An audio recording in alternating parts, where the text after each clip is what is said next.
Պարոն վարչապետ, ես թրիփի հետ կապված եմ մի հարց ուզում տալ, մշտապես ասվել է, որ երբ սկսվի արդեն աշխատանքները, ըստ էության հավանական է, որ առաջինը կսկսվի երկաթուղուց, հիմա ուզում եմ իմանալ, սա է մնում օրակարգում, որ առաջինը երկաթուղին է լինելու եւ երկաթուղու ենթակառուցվածքները, որ արդեն պատրաստ լինեն, դրանք կառավարվելու է հայ-ամերիկյան ընկերության կողմից, թե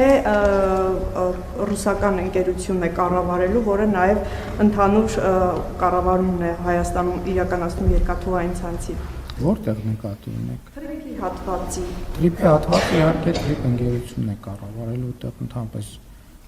երկրորդ կարծիք չի եղել ու չկա։ Իսկ միանալը ընդհանուր երկաթուղային ցանցի հետ ինքը միանալու է եւ աշխատանք ընդհանուր է։ Բնականաբար միանալու է եւ մնացած երկաթուղային ցանցի հետ կապված մեր դիրքորոշման մասին ես ասել եմ եւ մեր դիրքորոշումը շարունակում է մնալ դա։